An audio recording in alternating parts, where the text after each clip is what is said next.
A gente volta a falar da invasão à Praça dos Três Poderes há um ano.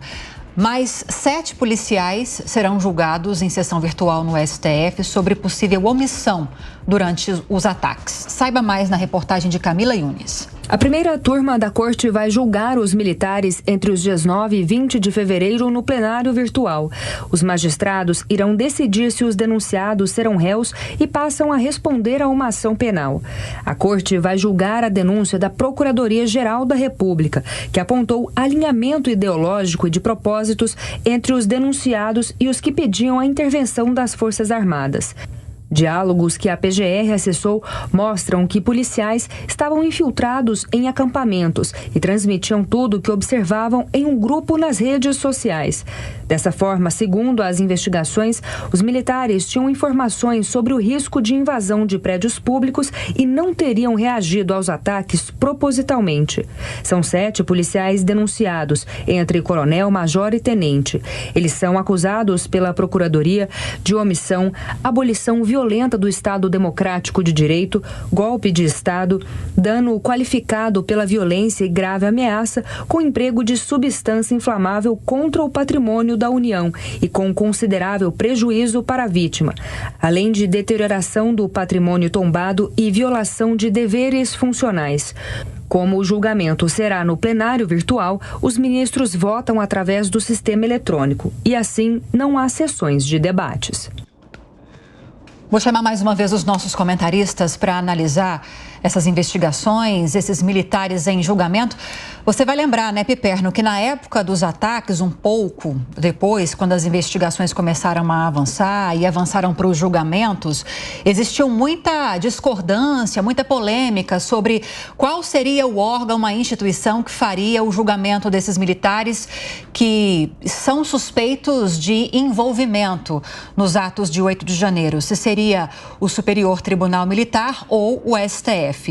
Depois de idas e vindas, caiu nas mãos do STF, especialmente nas mãos do ministro Alexandre de Moraes. Como você analisa essa possibilidade sobre essa participação de militares? Como está a relação hoje diante dessa possibilidade dos militares com o atual governo? Olívia, na verdade, esse é um dos grandes tabus de toda essa investigação, porque, por tradição, os militares do Brasil dificilmente ou praticamente nunca eles respondem por esse tipo de suspeita ou mesmo de participação em atos ilícitos.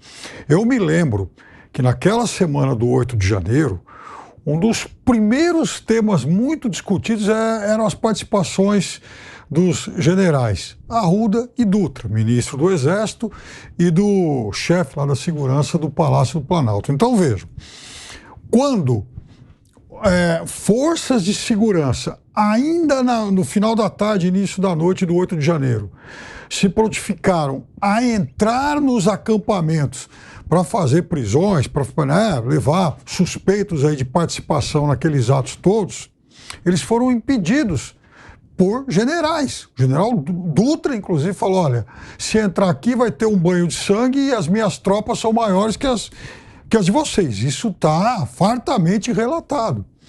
O general Arruda também não era muito favorável a isso e, aliás, caiu pouco tempo depois. Então, quando eu perguntei há poucos minutos aí pro promotor, que foi um dos nossos entrevistados hoje, se de fato essas investigações, após prenderem alguns bagrinhos, chegaram aos financiadores, se elas também atingiriam exatamente militares de alta patente. E veja, ele fala em algum momento em incentivadores, isso é muito importante. Então, eu torço para que as investigações, elas não parem mais uma vez naquele escalão que antecede a participação dos fardados. Dantas, queremos te ouvir também a respeito disso. Claro, Olívia.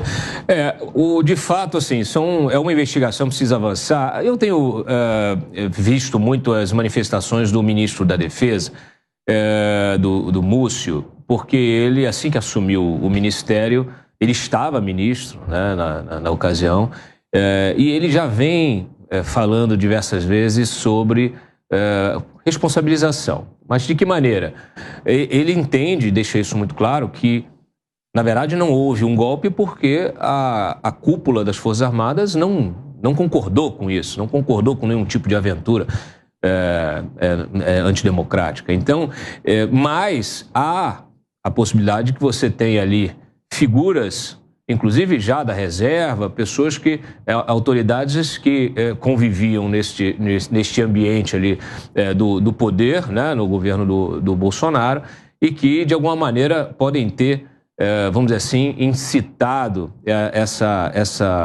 toda essa problemática. Essa história dos acampamentos, ela é muito complicada, porque, de fato, você tinha gente... Eu falava com vários oficiais na ocasião, e você tinha muita gente que queria tirar o pessoal da frente dos quartéis. E, ao mesmo tempo, você tinha uma resistência por parte de outros, né? Então, essa responsabilização, ela virá a partir de uma investigação séria. Preciso que haja uma investigação técnica e séria, mas, de fato, assim, do ponto de vista institucional das Forças Armadas, você não tem essa... vamos dizer assim, você não tinha essa vontade de se apoiar a qualquer tipo de movimento, muito pelo contrário.